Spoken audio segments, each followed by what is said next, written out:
saja melewati rangkaian Imlek, ya. Tahun boleh berganti, kebahagiaan tidak boleh berganti.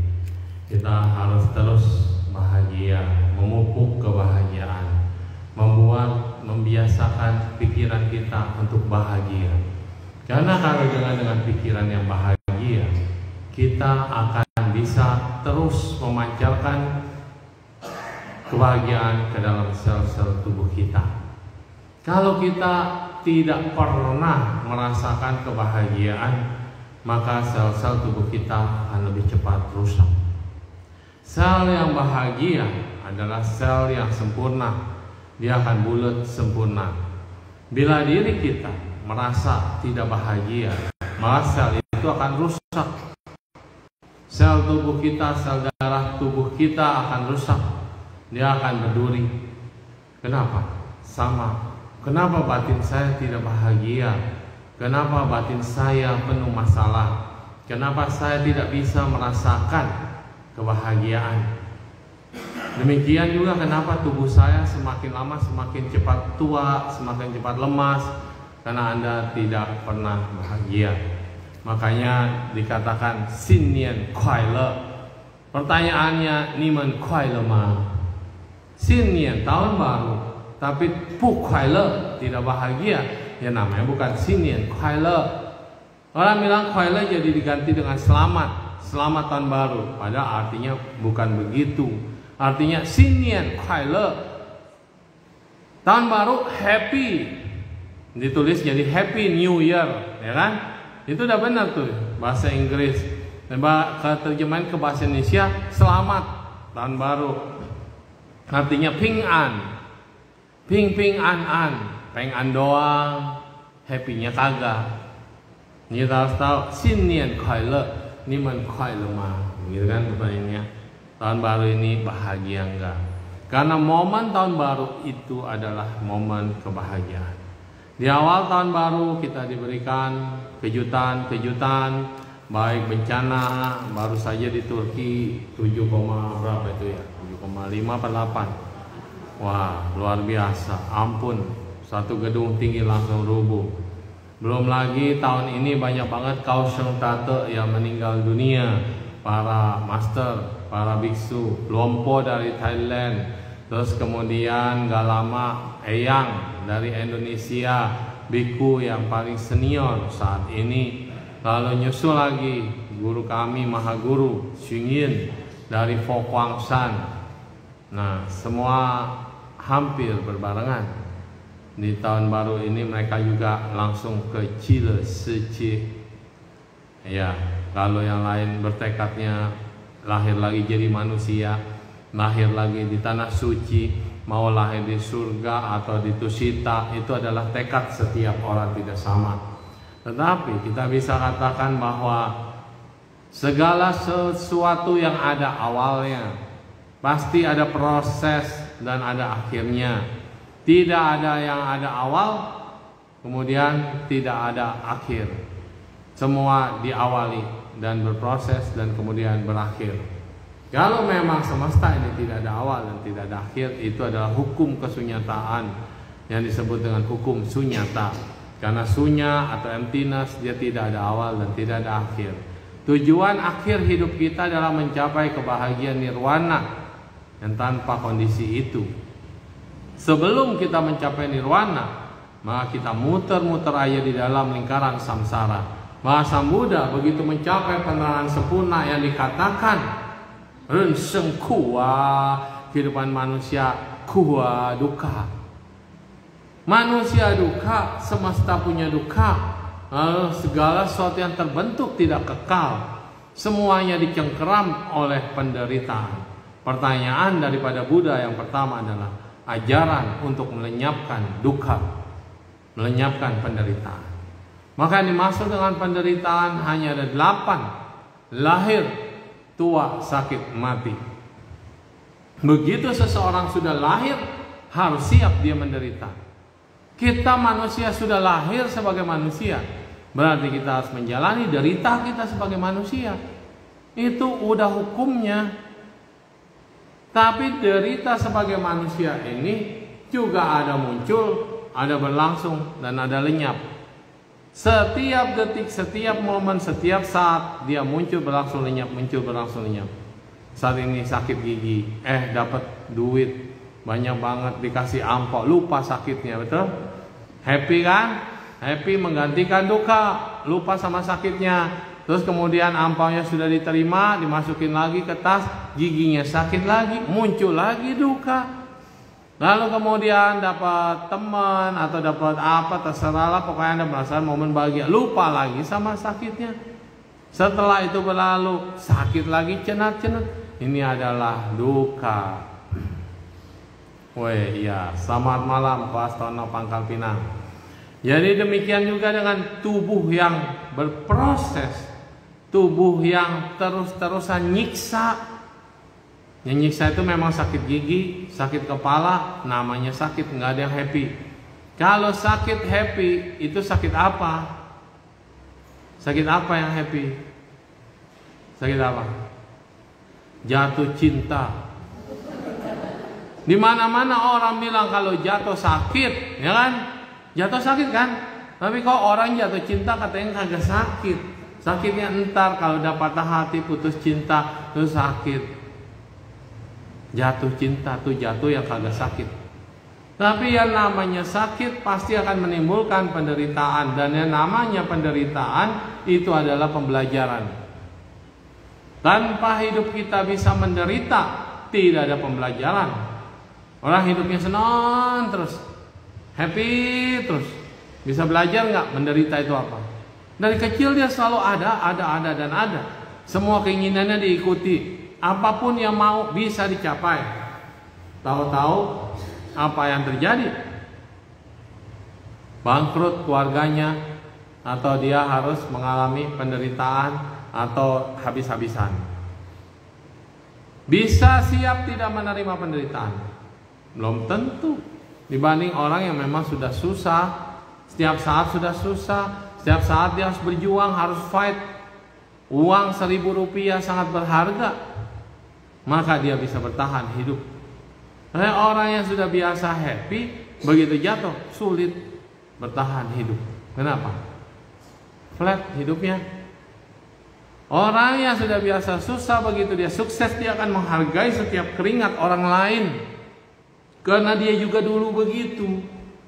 Karena dia juga sudah merasakan merangkak seperti apa, berjuang seperti apa. Tapi nanti begitu dia punya anak, ketika dia sudah sukses, belum tentu anak yang merasakan apa yang dirasakan oleh bapaknya. Makanya generasi kedua, generasi ketiga kagak akan pernah sama dengan generasi pertama dari orang-orang yang sukses. Jadi kesuksesan itu ada di mana? Fight, perjuangan. Berjuang untuk hidup, berjuang untuk sukses, berjuang untuk mempertahankan kebahagiaan. Karena sukses belum tentu bahagia. Begitu Anda sukses, Anda harus mempertahankan kebahagiaan ini. Waktu masih susah mengejar kebahagiaan. Katanya bahagia itu ada banyak uang, bahagia itu kalau kita kaya. Begitu udah sukses dan kaya, kagak bahagia. Berarti yang kita kejar benar atau salah? Kebahagiaan ada di mana-mana. Ketika kita membuka mata, ada bahagia. Kenapa kita tidak merasakannya? Katanya begitu kita masih bernafas harusnya bahagia. Bangun tidur, tidur lagi, ya kan? Itu bahagia suhu. Iya, tapi kita lupa kita masih dikasih nafas. Harusnya bersyukur, berterima kasih, dan bahagia. Saat kita memperoleh kebahagiaan pertama di pagi hari, hari-harimu akan indah.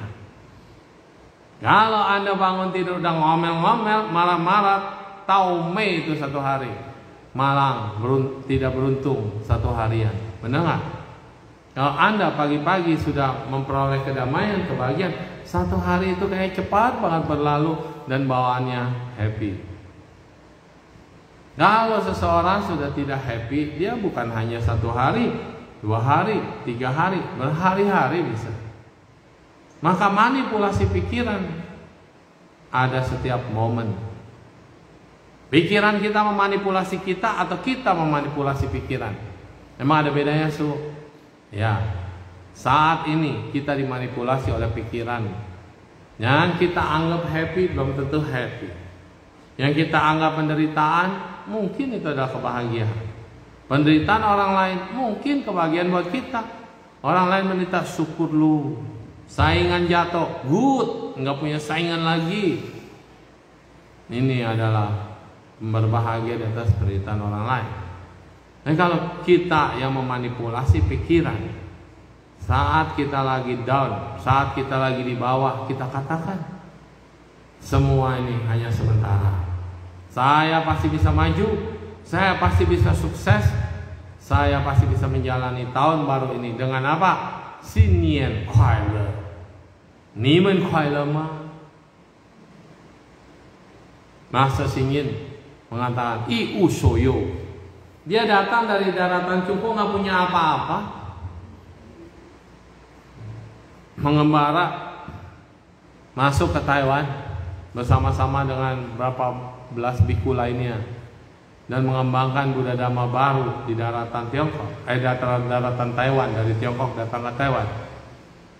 Tapi masih muda, semangat muda. Tradisi agama Buddha yang begitu-begitu aja dirasakan tidak bisa menarik perhatian anak muda-mudi. Maka zaman dulu punya konsep, dirubahnya. Diganti dengan ada sedikit lagu choir zaman dulu ya. Kalau choir zaman sekarang beda lagi. Ganti dengan paduan suara, diganti dengan memberikan makanan pada siapapun yang datang, hatinya berbesar hati. Kayak gini nih. Umat lagi kebaktian. Saya masak, buru-buru masak, cucu. Selesai masak, udah beres-beres, saya ceramah. Selesai ceramah, umat turun, udah ada makanan. Jadi begitu. Master menggunakan waktunya. Di sini juga begitu kan? Turun makan kan? Bedanya bukan saya yang masak. Nah, dari muda merasakan bahwa Buddhis ini harus berkembang. Fo Chiao Kau Wo. Agama Buddha berada pada saya. Dari umur yang masih muda, sukses di usia yang muda juga, mendirikan Pok San. Sampai sekarang begitu besar, cabangnya banyak di seluruh dunia. Kurang apa? Dia bilang semua harta ini bukan milikku, bukan punyaku. Aku hanya memfasilitasi supaya umat-umat bisa merasakan indahnya Dharma, bisa merasakan pengetahuan, bisa merubah hidupnya. Karena kalau hidup Anda berubah dari pola pikir kita yang berubah, bukan karena saya, karena Anda sendiri berjuang untuk hidup, berjuang untuk mengubah pola pikirnya, berjuang untuk mendapatkan kebahagiaan di dalam Dharma. Maka tugas saya hanya membabarkan Dharma seumur hidup saya. Jadi seumur hidupnya Masa Singin didedikasikan untuk membabarkan Dharma. Dharma yang seperti apa? Humanistik. Dharma humanistik ini yang mengajarkan supaya kita bahagia. Sekarang bahagia, hidup senang, mati tenang. Hidup tidak senang, mati pun tidak tenang, hancur. Dan ketenangan serta kebahagiaan, kesenangan bukan hanya sesaat. Maka selalu dikatakan fasi, cuman dari Dharma kita mendapatkan mudita atau rasa happy, joyful. Cuman penuh, full. Jadi penuh dengan kebahagiaan karena Dharma. Kalau Sang Buddha katakan Dharma ini indah pada awal, pertengahan, dan pada akhirnya, tapi kita semakin belajar Dharma malah nggak bahagia. Semakin belajar Dharma tidak ngerti, semakin belajar Dharma malah makin keras kepala. Berarti kita belum memahami hakikat Dharma itu sendiri. Ya di mana ada fasi cuman. Maka setiap kali kita mengatakan Omi Tofo, apa cuma mulut doang atau memang ada cahaya Buddha di situ? Karena Amita artinya cahaya, Fo artinya Buddha, Buddha yang selalu bercahaya, sehingga dikatakan Buddha cahaya tanpa batas. Bisa juga dikatakan Uliang Sofo, usia yang tanpa batas. Kenapa hubungannya cahaya sama usia? Cahaya tanpa batas dengan usia tanpa batas. Cahaya Coba lampu ini tiba-tiba mati, semuanya, listrik mati, jadi gelap gulita. Apakah Anda bahagia? Belum tentu. Mungkin takut, mungkin tidak jelas, megang-megang kiri kanan, cemas. Anda berada dalam kegelapan, ya kan? Begitu muncul cahaya, apa yang diperoleh? Bahagia, senang. Tek, cahaya muncul, ore, ya kan? Pada tepuk tangan biasanya kalau habis mati lampu kan. Nah, itu bahagia kan? Simple ya, kecil bahagia. Mati lampu, nyalain lagi, happy. Batin kita ini lagi gelap. Batin kita ini sedang belajar. Batin kita berusaha berjuang dari kegelapan dalam kehidupan, kegelapan dalam batin, tiba-tiba memperoleh sedikit cahaya, happy. Happy. Happy gak sih? Mana mukanya yang happy? Mana senyumnya? Mana ketawanya? Katanya happy. Happy manyun. Ya, kalau happy harus ada ekspresi gitu kan? Happy, begitu happy, cahaya dalam batin Anda muncul sedikit, mukanya mulai bercahaya. Yang dikatakan lamjiun, lagi gelap, hilang. Jadi Anda Imlek memohon sembahyang tikong, sembahyang ini, sembahyang itu supaya terang. Anda pergi ke kelenteng tiam hio, tuang minyak, masa hio biar apa terang. Tapi kalau Anda tiam hio, hatinya kagak senyum, mio mana mungkin terang? Gelap ada iya, tapi katanya tuang minyak terang, tapi Anda tidak merasakan kebahagiaan. Maka khairat channel Busu cewek men, bukan di luar kebahagiaan. Anda cari kebahagiaan di luar. Oh, punya uang bahagia, bisa beli ini, bisa beli itu, bisa mau ini, mau itu. Iya betul. Tapi bahagianya berapa lama? Ini kalau kita merasakan berpisah dengan yang dicinta, duka. Tapi selama berkumpul dengan yang dicinta, juga duka suhu. Lu lagi lu. Ngomel mulu. Ciong terus. Lagi hidup ciong, begitu meninggal sedih. Berpisah dengan yang dicinta, udah pisah bilangnya cinta. Lagi bersama, lupa. I love you-nya pas pacaran doang, pas pernikahannya doang, I love you. Udah lama punya anak, udah masing-masing pegang tangan, pegang-pegang. Ya kan? Lupa. Berpisah dengan yang dicinta, duka. Berkumpul dengan yang dicinta, happy nggak? Happy. Tapi yang saya cintai bukan istri dan suami saya, lah, comafan. Ya nggak? Jadi masalah baru ya. Bener nggak? Tapi itu kebahagiaan bener. Bahagia. Kalau nggak ketahuan, ya kan? Begitu ketahuan, comafan, cari masalah. Nah, bahagia berpisah dengan yang dicinta, itu ada penderitaan. Iya, berkumpul dengan yang dibenci, penderitaan. Cinta jadi benci. Berkumpul dengan yang dibenci, happy nggak? Tiap hari ketemunya dia lagi dia ngomel terus, ngoceh terus. Mendingan jauh-jauh dah. Dulu cinta, sekarang benci. Satu rumah, satu kamar, berantem melulu, ciong melulu. Berkumpul dengan yang dibenci, penderitaan Tapi ketika dia meninggal, berpisah dengan yang dicinta, ngomongnya berubah jadi cinta. Ya ini hidup relatif. Papa mama saya ribut mau ciong, karena papa saya suaranya gede, jadi ngomong dikit aja kayak udah mau bentak gitu kan. Jadi si mama bisa sedih, padahal maksud dia nggak begitu. Nah, begitu dia meninggal, kesepian, kehilangan. Apalagi kita kehilangan guru-guru sejati, guru-guru yang mengajarkan cahaya pada hidup kita, guru-guru yang mengajarkan dharma. Wih, ada Bante Prawira ya. Selamat malam Bante. Mereka mengajarkan cahaya dari ujung ke ujung, atas ke bawah, seluruh penjuru diajarkan dharma. Kita pakai media sosial ini juga ceramah ke seluruh penjuru dalam waktu yang sama seperti Buddha mengajarkan murid-muridnya. Mana ada guru yang begitu hebat, baru bertemu 60 orang murid, lalu berkata kepada murid-muridnya, ini baru murid pertama ya, murid angkatan pertama, yang semuanya mencapai penerangan sempurna tertinggi arahat. Buddha berkata, hai murid-muridku, menyebarlah kalian ke seluruh penjuru dan jangan yang ada jalan dua-duaan.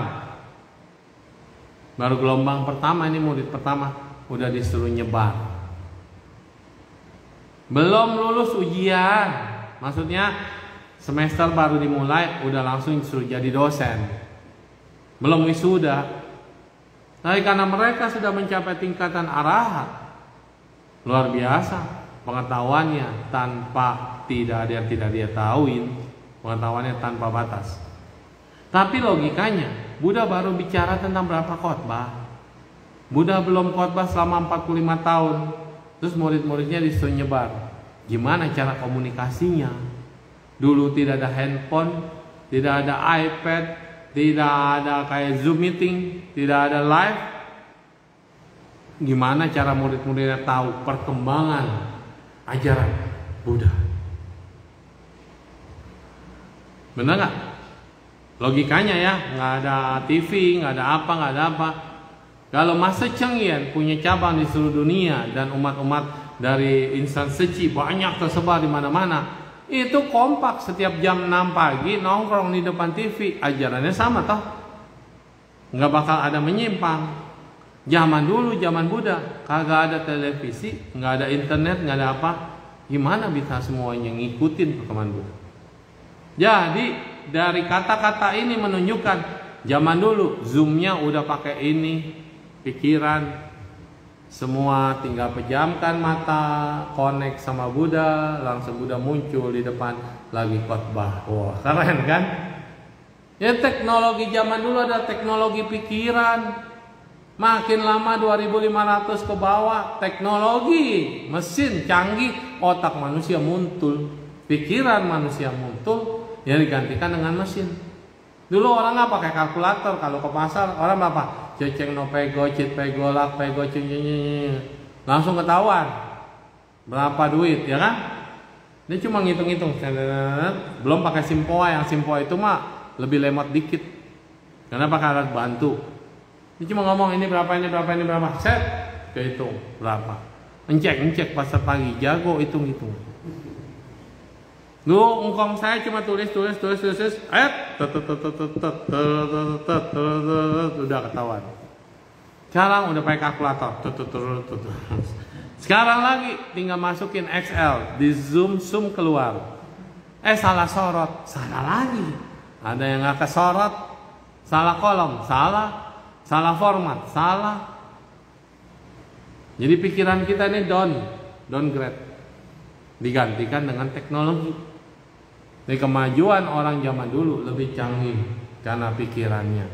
Kenapa pikirannya canggih? Karena banyak kebahagiaan, sedikit masalah. Kalau zaman sekarang lebih banyak masalah, sedikit kebahagiaan. Karena orang yang sedang bahagia, orang yang tenang, orang yang damai, mikirnya cepat. Kalau orang yang sedang suntuk, orang yang sedang bete, orang yang sedang nggak tenang, mikir itu mumet, langsung kayak kemengkerut di sini, otaknya langsung kepres. Nanti kalau otak ini kepres, mikirnya hang. Makin tergoncang batinnya, makin hang. Ini orang yang doido, tahu doido, error. Melihat orang, mikirnya lama. Tapi survei membuktikan orang yang error itu adalah orang yang paling bahagia di dunia karena ketawa sendiri terus. Pertanyaannya, apakah setelah meninggal orang yang tadi ketawa sendiri, senang sendiri akan masuk surga? Dan dia ketawa-tawa terus kan? Apakah setelah meninggal masuk surga? Ketawa itu kalau lagi ketawa suhu. Nah kalau lagi marah ajubile, dikejar-kejar orang, ya kan? Jadi ketawa itu ketika dia mengenang sesuatu yang bahagia, tapi ketika dia menyakitkan, dia bisa teriak-teriak, dia bisa marah, dia bisa pukul orang, maka harus dikerangkeng. Tapi entar begitu dikerangkeng dia ketawa lagi sendiri. Persoalannya masuk surga apa enggak tergantung pikiran dia terakhir. Kalau pikiran dia terakhir lagi happy, pasti masuk surga. Tapi tabungan kebaikannya berapa banyak? Sehingga begitu masuk surga cuma sebentar doang. Kenapa? Tabungan baiknya sedikit. Jadi di agama Buddha mau masuk surga mau masuk neraka no problem. Anda boleh masuk surga duluan, tapi kalau tabungan kebaikannya sedikit, paling di sana cuma berapa hari. Anda bisa masuk neraka, tapi tabungan kebaikannya banyak. Ke neraka cuma traveling doang, diunjukin, oh ini neraka dingin, oh ini neraka panas, oh ini neraka ya. Maaf, waktu Anda habis, tetot, Anda harus kembali ke surga. Kenapa? Tabungan kebaikannya banyak, kepleset sedikit, jatuh ke bawah, naik lagi ke atas. Jadi agama yang menunjukkan surga dan neraka bukan monopoli selamanya, ya agama Buddha. Kita punya kebaikan berapa, kita punya kejahatan berapa, itu semua harus dilunasi, harus dibayar. Bisa ke neraka dulu, bayar lunas, masuk surga. Bisa ke surga dulu, bayar lunas, baru ke neraka. Maka ada satu Buddha yang menjanjikan tanah suci, di mana Anda tidak akan jatuh lagi ke 3 alam sengsara atau 3 alam menderita, yaitu alam Sukawati. Tanah para Buddha, terutama tanah Buddha Amitabha, di mana siapa yang ke sana, walaupun penjahat sekalipun dia harus bertobat setiap hari, bertobat mendengar sutra, bertobat nianfo mendengar sutra tiap hari seperti itu. Jadi dikatakan rehabilitasi batin setelah masuk surga itu adanya di Cilesece. Karena di sana kita sampai lupa penderitaan, tiap hari harus paifo, tiap hari harus sungcing, tapi dengan batin yang happy. Kenapa? Gimana nggak happy? Di buku kejahatan Anda harus masuk neraka dan dihukum selama berkalpa-kalpa tahun. Tapi karena kebaikan anak-anak Anda, kebaikan dari keluarga Anda, mendoakan info sehingga Anda bisa sampai ke Sukawati. Bersyukur nggak? Happy nggak? Jadi ketika dia happy, langsung berubah kondisinya. Iya, saya harus bertobat. Saya harus dengan sungguh hati, saya harus bersyukur, saya harus melakukan perubahan. Nah, di sana dia belajar. Itu rehabilitasi batin. Tapi jangan sampai meninggal dulu baru rehabilitasi, terlambat. Mau rehabilitasi semasih hidup.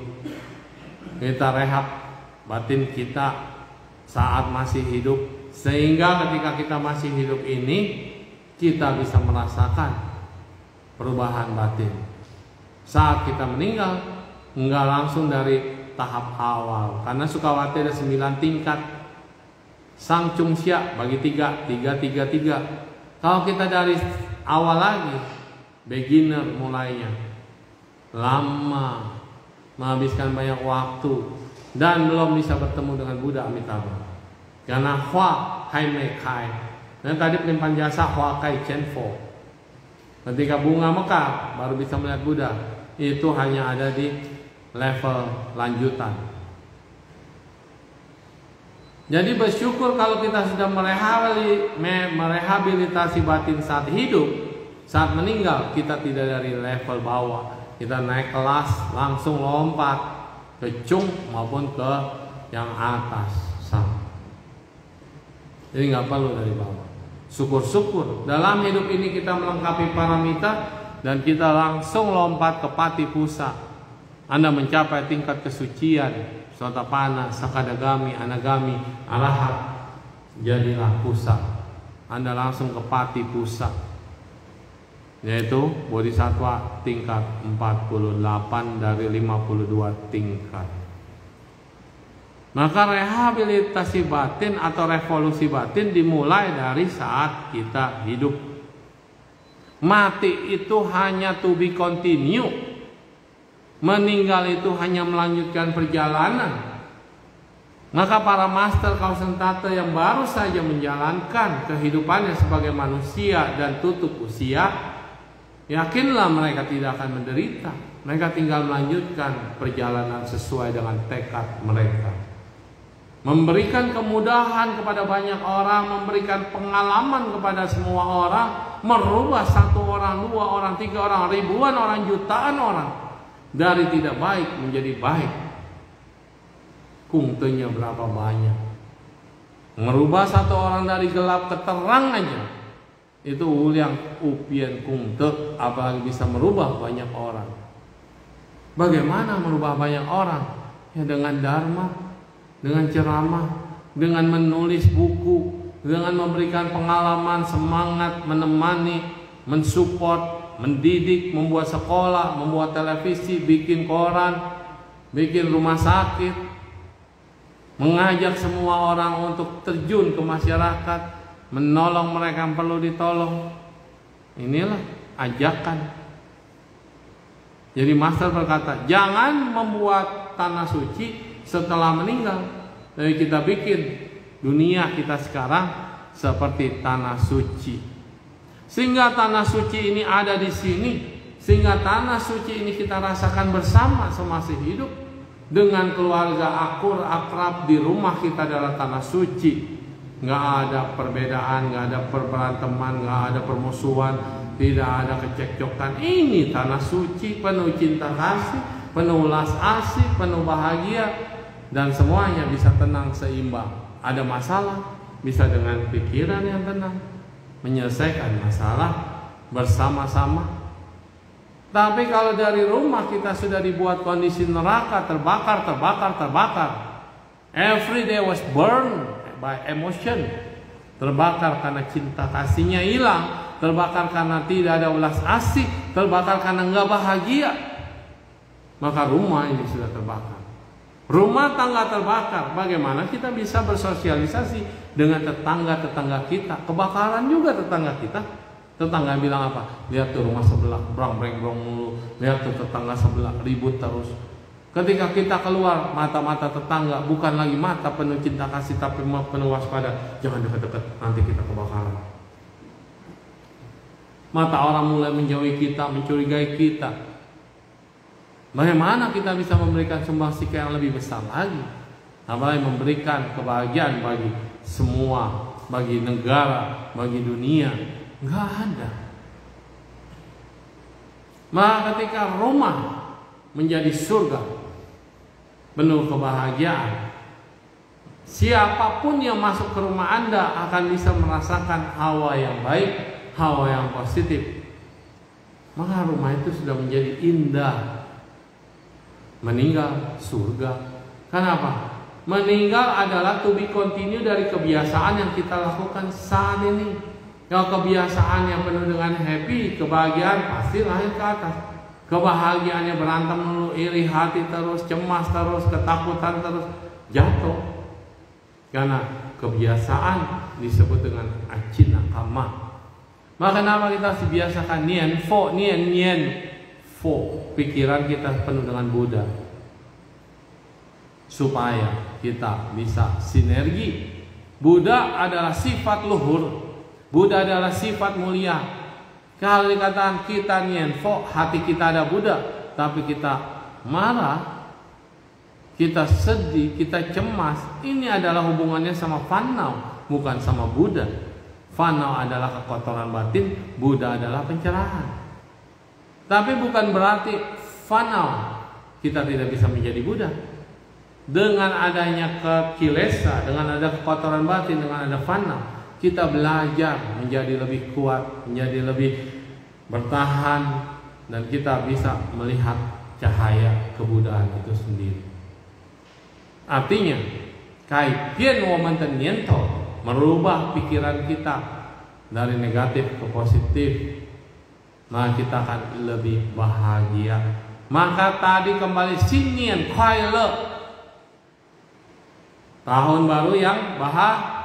Iya, jangan cuma di sinian, jangan cuma di pas tahun barunya, tapi inian 1 tahun ini, ya kuaile, harus bahagia. Nggak mungkin su bahagia tiap hari. Betul. Bersyukur di dalam setiap masalah, bahagia nggak? Menerima masalah Anda sama tidak menerima masalah Anda. Ketika kita tidak bisa menerima masalah kita, nggak bisa terima kita. Tapi kalau kita bisa menerima masalah kita, oh ini masalah kita, iya terima, jalani, hadapi. Oh ini masalah saya. Ada sedikit kebahagiaan nggak? Ada, walaupun empot-empotan. Tapi kita bisa menerima. Yang jadi masalah adalah masalah sudah ada, Anda nggak terima. Dan ketika kita tidak terima, batin kita mulai terluka. Ketika batin terluka, namanya luka susah disembuhkan. Kalau sudah disembuhkan, harus diobati dan dirawat. Kalau dia terluka lagi, ya makin lebar. Maka bungkuslah dengan cinta kasih. Bungkuslah dengan belas asih, bungkuslah dengan kebahagiaan, dan bungkuslah dengan tenang seimbang. Gimana mau tenang seimbang? Pikiran kita kayak kuda liar, pikiran kita kayak monyet, lompat sini, lompat sana, lompat sana. Ya hanya dengan samadhi, meditasi, tenang seimbang. Gimana meditasi su? Oh sekarang programnya banyak, program mindfulness, program twin, program happy, program prani, wah pokoknya banyak.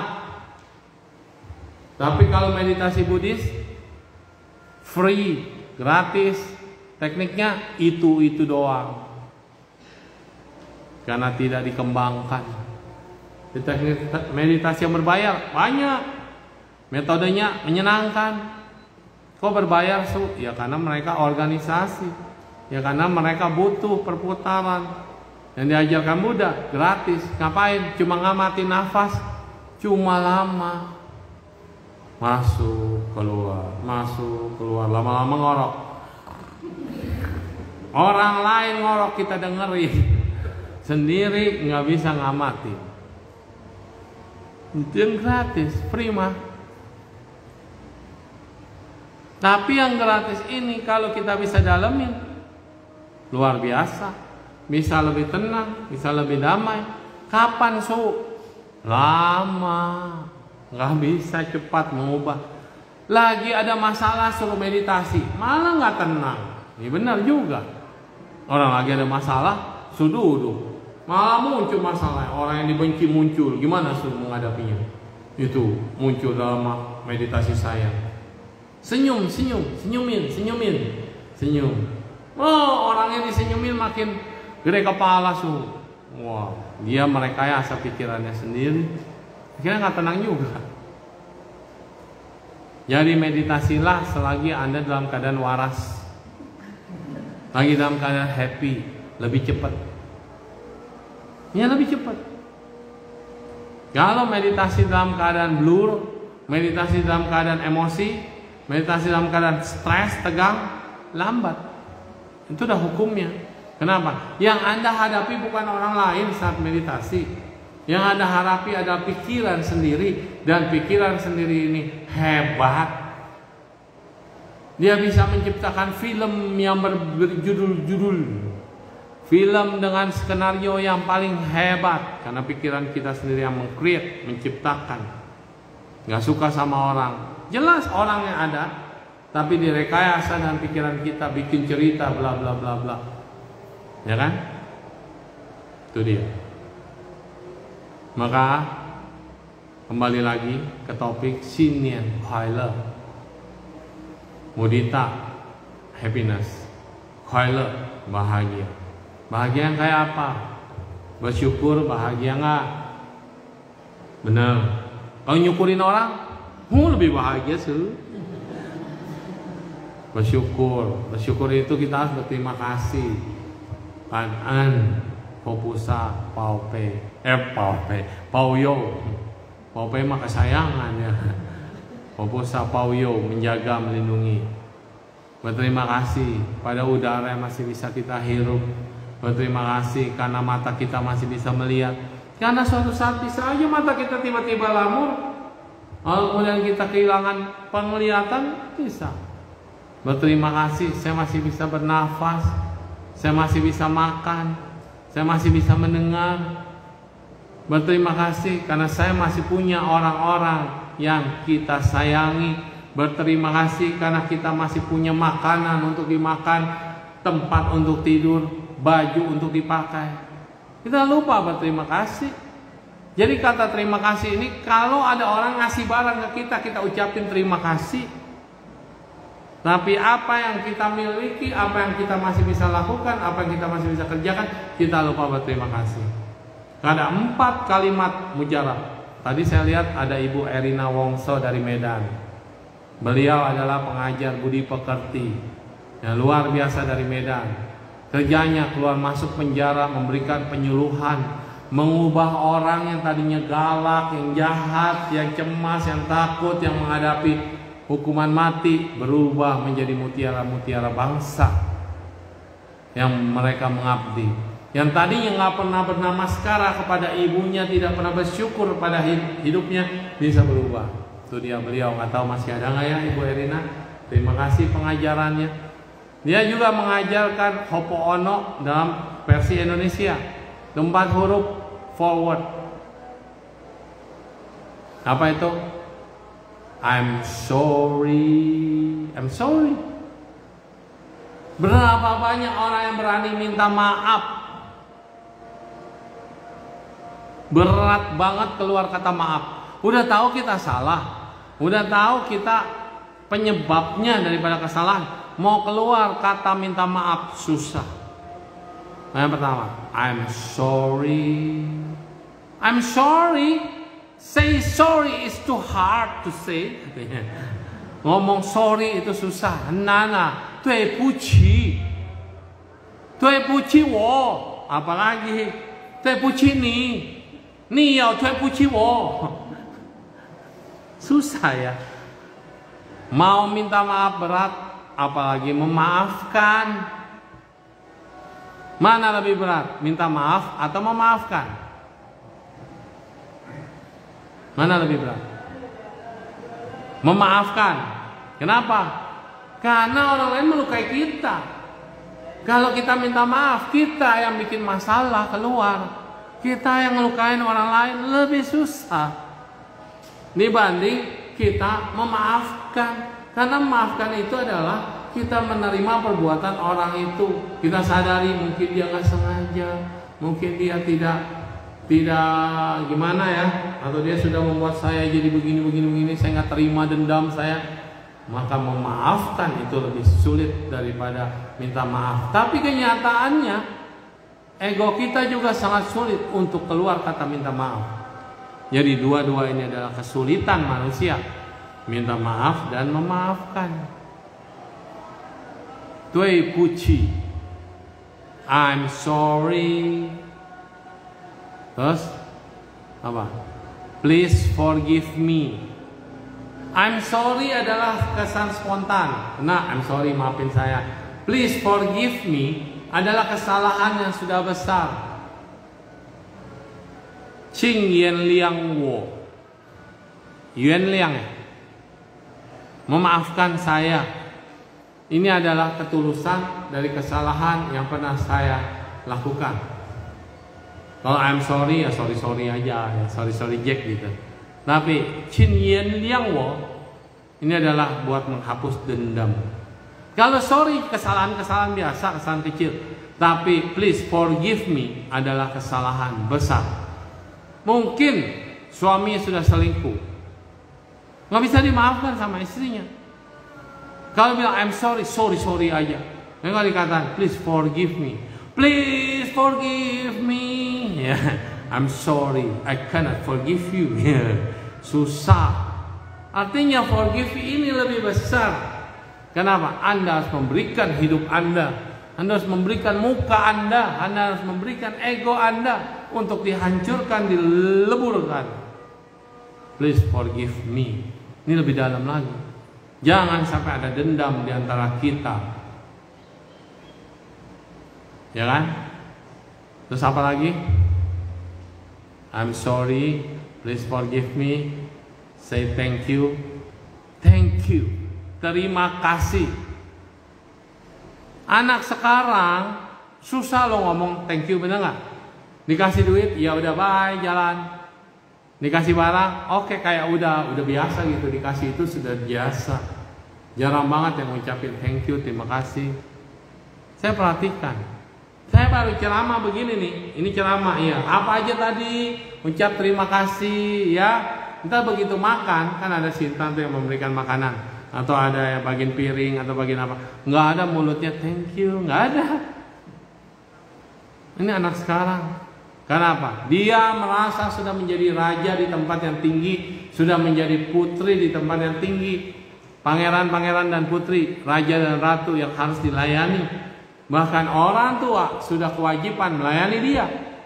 Dari bangun tidur dilayani, siapin makanan, siapin baju, siapin buku, ke sekolah, semua dilayani. Di mana ada thank you?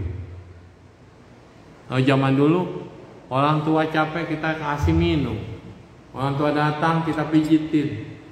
Kalau sekarang orang tua yang kasih minum. Dulu anak namaskara pada orang tua, sekarang mungkin orang tua ngemis-ngemis sama anak, mohon-mohon sama anak. Anaknya 5, orang tuanya udah nggak punya rumah, udah jual semuanya, tinggal di anak yang A.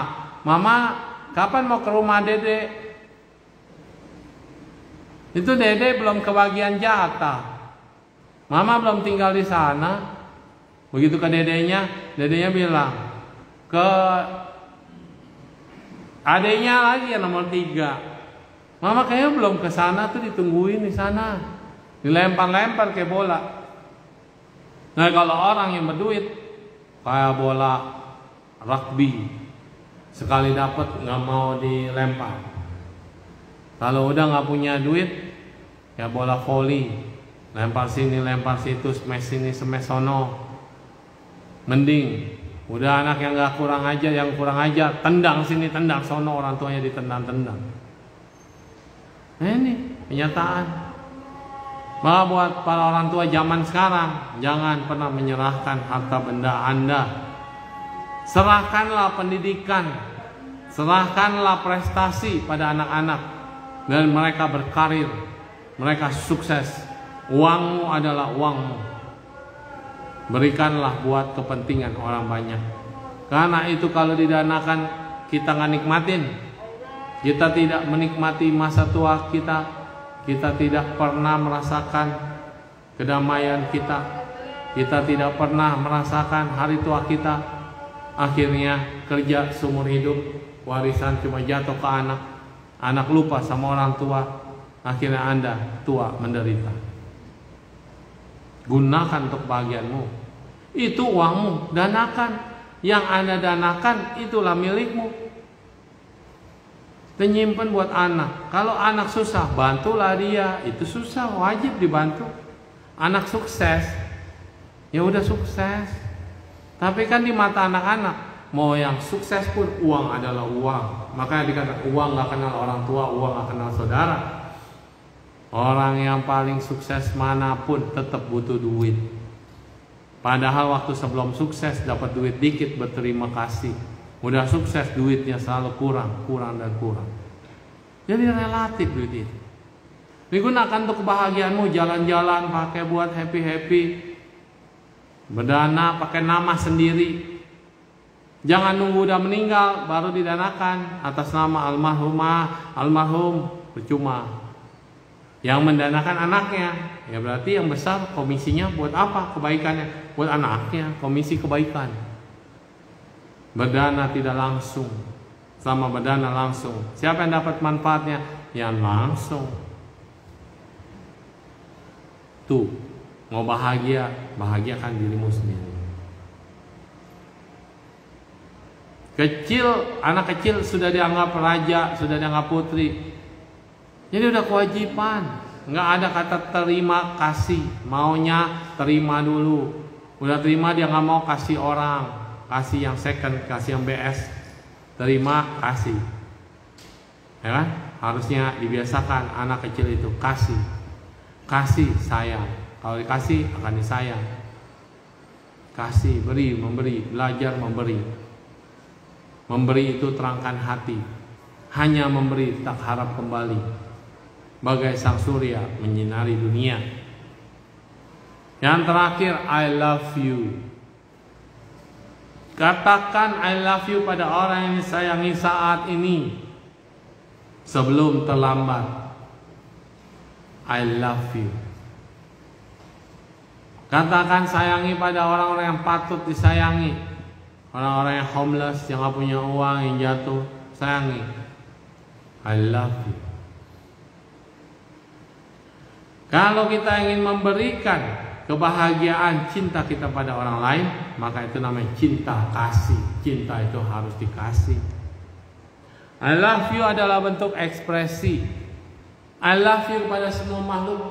Saya berbahagia pada semua makhluk. Makhluk-makhluk apapun yang terlihat maupun yang tidak terlihat. I love you. Dengan melepas kata-kata cinta pada orang-orang yang sedang butuh cinta, maka Anda akan mendapatkan cinta. Tapi bukan mengobrol cinta. Beda. Cinta ini adalah cinta kasih. Memang cintanya harus dikasih. Se. Kata se seperti apa? Sutra yang sangat halus. Se kan bawahnya sutra. Bawahnya lagi sin, hati. Jadi kata cinta kasih atau maitri atau metta itu adalah hati yang halus seperti sutra. Sangat halus. Pernah megang sutra nggak? Halus kan? Kalau ini kan bukan sutra kasar kayak ini. Ini juga bukan sutra kasar. Tapi kalau sutra sangat lembut. Jadi cinta kasih itu didasari pada kelembutan hati. Cinta kasih, cintanya harus dikasih. Semakin Anda memiliki cinta kasih, orang yang dekat Anda akan merasakan kelembutan itu. Seperti kena sutra, selendang sutra. Anda akan merasakan lembutnya orang ini. Kenapa? Ada sutra. P, ulas asi atau karuna. Ulas asi itu V, sin. Itu adalah V, atasnya V bukan, bawahnya adalah sin, hati. Artinya bukan hati yang biasa. Kalau hati Anda yang biasa begini, lihat orang biasa-biasa, oh ya biasa aja.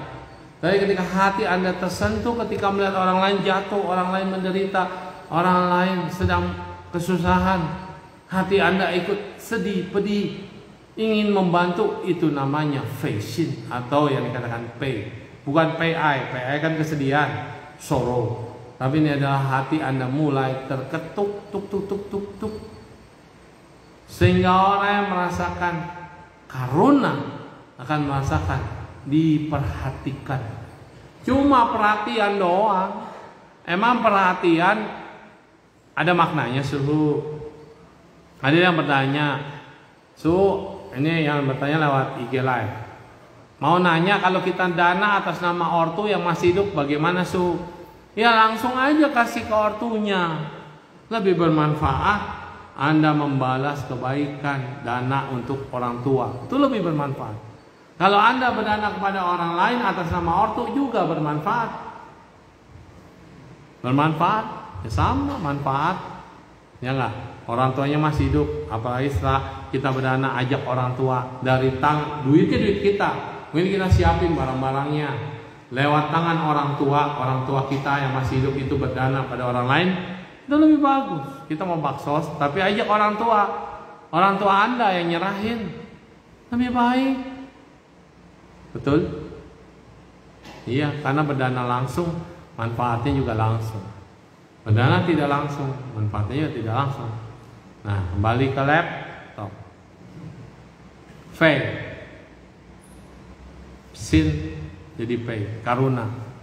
Ketika kita perhatian sama orang lain merasa diperhatikan, dia tidak sendiri. Dan orang yang merasa tidak sendiri, dia tidak akan pikiran pendek atau putus asa. Kenapa banyak orang siang pukai atau berpikiran pendek atau putus asa? Karena nggak ada yang peduli. Dia pergi ke rumah saudaranya bilang, ini paling mau utang, ini paling mau bikin masalah, ini paling begini. Akhirnya saudaranya tidak terima dia. Mau kemana? Ke teman. Teman biasanya baik pada saat kita masih jaya. Sama, teman mana yang mau menemani Anda di kala susah? Kalau ada teman yang mau menemani kita di kala susah, dia adalah teman sejati. Ada teman senang-senang, akhirnya ngejerumusin. Ada senang ngajak kongsi, ujungnya kita ditipu habis-habisan. Depannya baik, belakangnya tidak. Teman mana yang mau ada saat Anda susah? Itu dia teman sejati. Ya.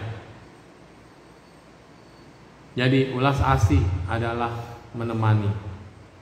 Di saat kita tua, sakit, terbaring di rumah sakit atau terbaring di rumah, butuh apa sih?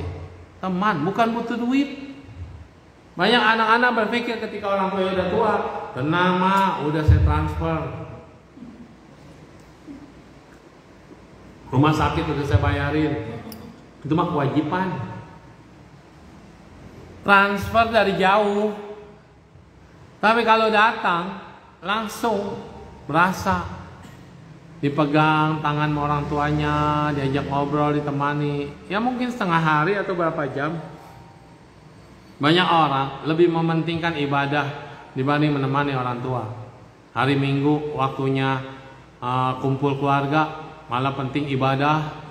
Udah ibadah sampai sore, lupa ya. Terus pergi makan kemana-mana, akhirnya udah sore, udahlah nggak jadi ke rumah orang tua. Kalau yang orang tuanya tidak serumah, sehingga akhirnya orang tua merasa kesepian. Anak sakit, apa ada orang tua yang lantarin anaknya? Ada nggak? Anak sakit, orang tua juga sakit, tetap aja ditemenin tuh anak yang sakit, dibawa ke dokter atau dijaga di rumah sakit. Ada ya begitu ya? Saya orang tua sakit, anak sakit, belum tentu mau sakit-sakitan bersama. Nggak bisa ke rumah orang tuanya, kenapa? Lagi sakit. Itu memang begitu rumusnya. Itu rumus hidup, rumus orang awam. Jadi kalau Anda tidak mau menderita, jangan berharap banyak sama anak. Kalau udah sakit sendirian, ya udah sadari dari sekarang. Sekarang kita lihat orang tua kita ditemenin suster, ditemenin pembantu. Nanti kalau kita tua, kita sakit, ingat pembantu mula yang akan berjasa. Jangan harap banyak sama anak. Jadi kita terima, udah cunpei, udah persiapan. Sekarang kita masih bisa merasakan satu hubungan baik dengan keluarga. Kenapa masih sehat? Entah kalau udah terbujur, kaku, siapa yang mau nemenin? Itu pertanyaannya. Dengan menerima konsep ini, Anda tidak akan menderita nanti kalau udah terbaring di rumah sakit. Waktu zaman COVID, berapa banyak yang meninggal tidak tenang. Karena COVID kan nggak boleh ditengok, diisolasi. Cuma ada yang beruntung masih bisa berhubungan video call. Itu beruntung, mamanya dikasih lihat nih anak-anaknya satu-satu. Begitu meninggal juga kagak bisa diceyenin, nggak bisa taruh di rumah duka, nggak bisa di kuburan baca doa, nggak bisa. Bahkan kuburannya di mana juga banyak yang nggak tahu. Ini perubahan, ini mengingatkan supaya kita jangan terlalu melekat.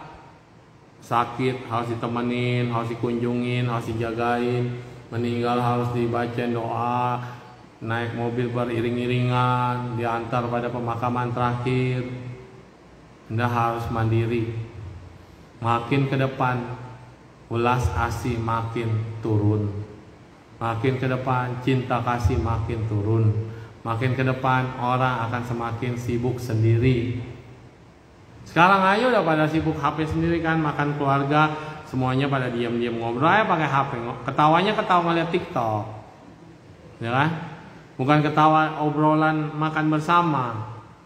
Makan anak-anak sekarang, kalau waktunya makan keluarga, mereka paling uliau dan paling tidak bahagia. Makan bersama sama keluarga nggak happy, mendingan makan masing-masing, makan bareng teman-teman dibanding makan bareng keluarga. Ya udah perubahan, pergeseran zaman. Dengan menerima kondisi ini, ya udah kita santai aja. Makin lama Anda akan merasakan kesendirian. Maka latihlah meditasi. Orang yang senang meditasi tidak takut sendiri, bahkan lebih tenang dalam kesendirian. Jadi relevan nggak nih ajaran Buddha dengan ajaran modern yang makin modern banyak orang kesepian? Relevan. Kita sendiri aja diem meditasi banyak suara nih, bawel banget nih. Pikiran kita lompat sini lompat sana banyak yang dipikirin. Tapi kalau kita rame-rame yang dipikirin orang lain, yang dipikirin masalah, yang dipikirin dia dan dia, sibuk. Saatnya kita memikirkan diri sendiri. Sampai nanti tercipta keseimbangan batin PK. Anda tidak sedih ketika Anda hidup sendiri. Anda tidak menderita ketika Anda sakit. Waktunya di rumah sakit nggak bisa ngapa-ngapain, bosan, ya pakai tasbih lo, Omitopo. Karena Anda lahir juga sendirian. Emang ada yang nemenin dalam kandungan? Cuma anak kembar. Bisa tendang-tendangan, tonjok-tonjokan. Tapi kalau kita bukan kembar, ya nggak bisa sendirian dalam kandungan. Begitu meninggal di peti mati ada yang mau nemenin. Dikatakan berpisah dengan yang dicinta adalah penderitaan. Anda tidak mau kehilangan orang yang Anda cintai. Ketika dia meninggal, mau nggak Anda ikutan masuk ke dalam peti mati? Nggak mau. Demikian juga dengan kita ketika meninggal, nggak bakalan ada yang nemenin. Nemenin nganterin cuma sampai di liang kubur, setelah itu ditutup. Pada pulang, ada yang mau nemenin. Mungkin ada sedih-sedih di depan kuburan, tabur bunga. Berapa lama? Paling berapa jam? Habis itu say goodbye, hati-hati ya. Itulah. Akhirnya kita tahu akan hidup sendiri. Lahir sendiri, meninggal sendiri. Jadi ramenya kapan? Waktu masih hidup. Maka itulah dinamakan hidup. Huo. Maka huo po. Huo po itu happy ya. Orang yang huopo itu orang yang hidup. Huopo. Po atau po. Huopo. Kaisin. Orang yang hidup adalah dia yang punya banyak teman. Dia yang senang, dia yang bahagia, dia yang bermakna, dia yang bisa menjalankan hidupnya secara damai. Dia bisa dicintai banyak orang.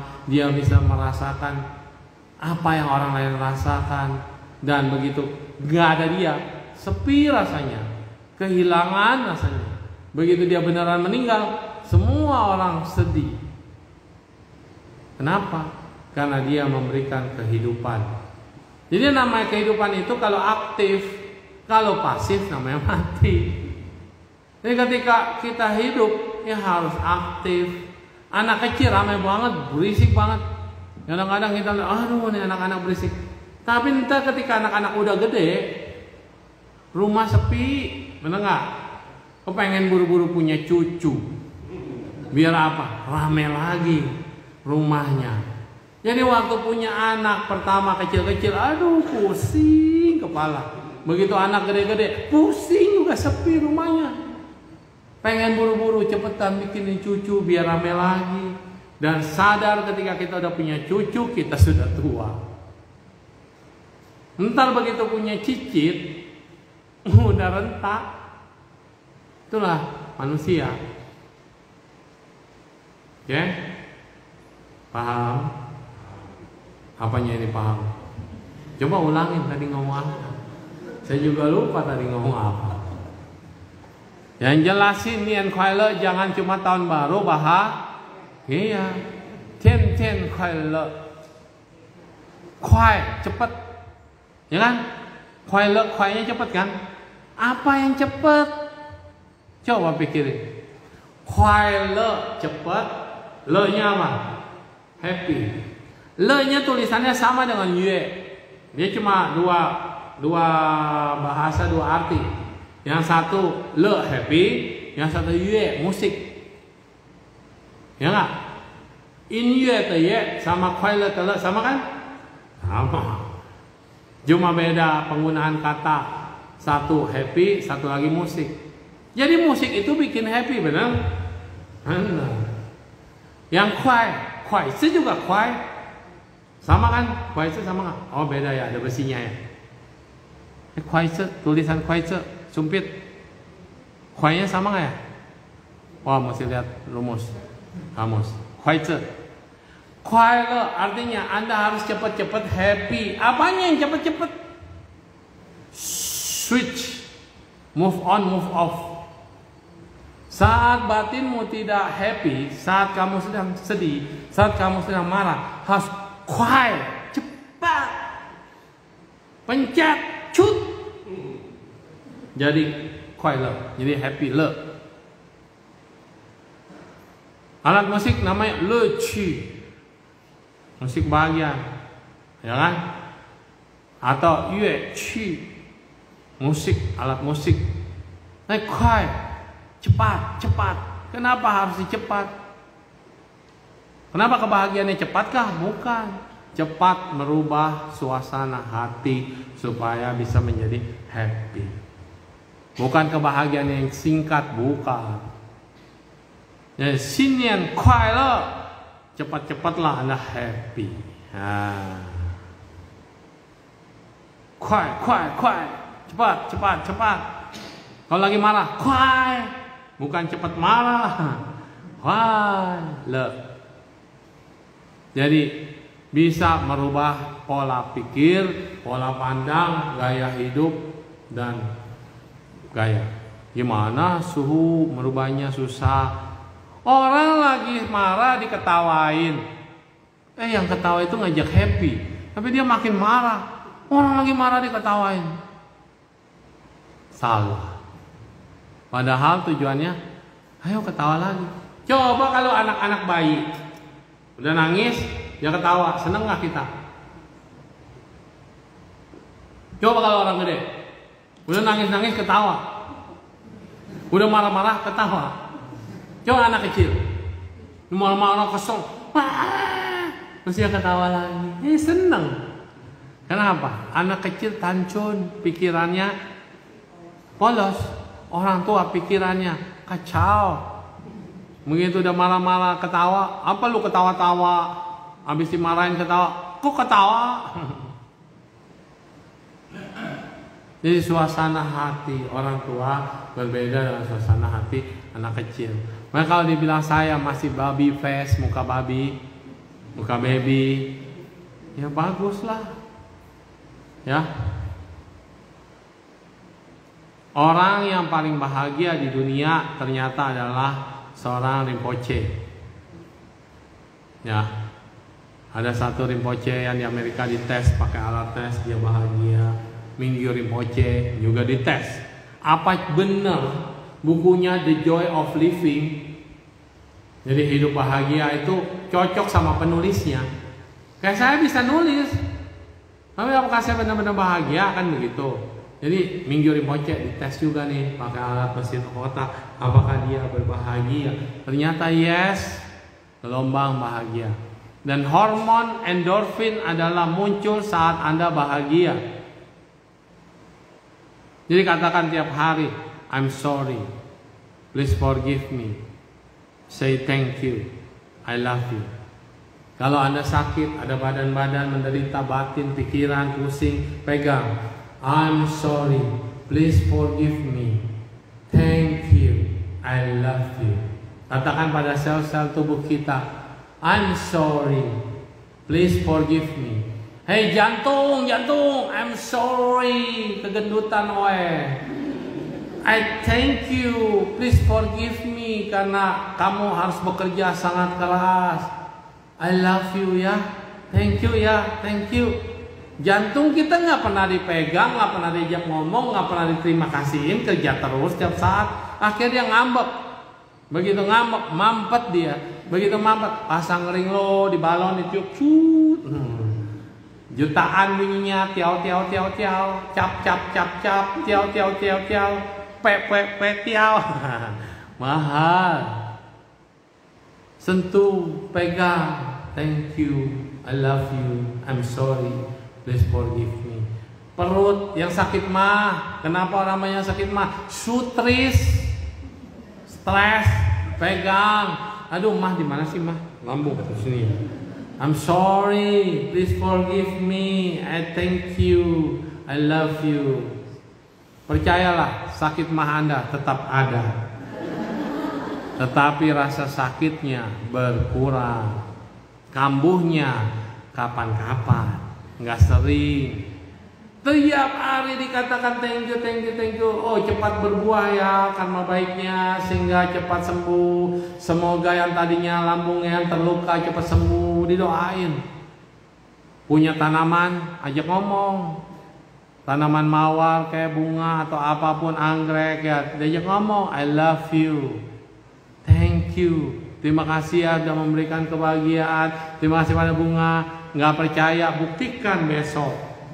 Sebulan training, buahnya lebih manis, bunganya lebih besar, kayaknya lebih subur. Nggak percaya lagi, yang pengen ketahuan buktinya, satu nasi sama-sama dari rice cooker yang sama, taruh di mangkok transparan lah biar kita bisa lihat ya, apa tuh plastik itu ya transparan.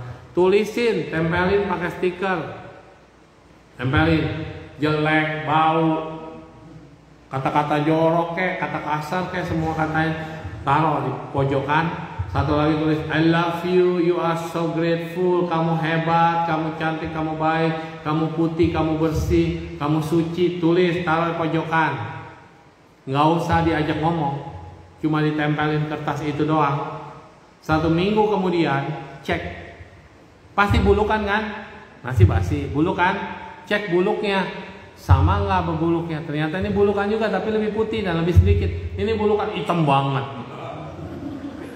Itu 1 minggu.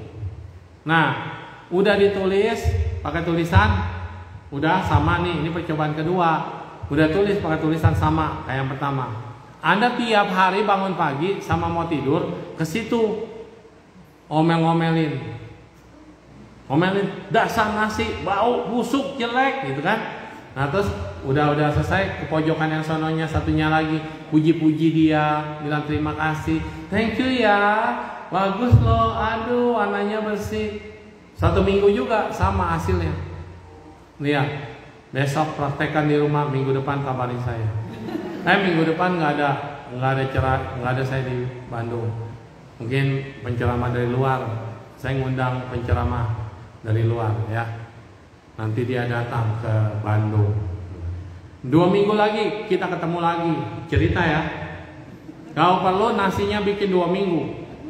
Janganlah bau busuk. Seminggu aja. Kita cerita, dites. Jadi artinya badan ini tiap hari diomelin, tiap hari diapain, unsur-unsur tubuh kita semua akan berubah. Penelitian Profesor siapa? Ajinomoto apa moto gitu kan? Jadi lupa namanya, bukan Ajinomoto. Dia meneliti tentang water kristal, air yang dipuji-puji, di air doa, air tapesue, air yang tahu di altar. Ternyata bentuk kristalnya kalau diteropong pakai mikroskop berbeda dengan air yang diomel-omelin, air yang tiap hari dibilang nggak berguna, air yang cuma dideketin di comberan, air yang dicuekin, nggak sama. Jadi air punya bentuk molekul akan berubah seperti kristal. Ternyata jadi cakep banget kalau dikasih perhatian, dibilang terima kasih, didoain. Maka buat apa kita setiap kali liamkeng atau doa kepret-kepret namo holetan atau layaya kepret-kepret? Bukannya buat bikin seger yang lagi ngantuk. Air ini air doa. Begitu dikepret masuk ke dalam kulit, jadi awet muda. Kalau diminum jadi seger. Ya kan? Yang haus hilang dahaganya, bermanfaat kan? Tapi ternyata ada efek lain. Air doa, 70% tubuh kita terdiri dari air.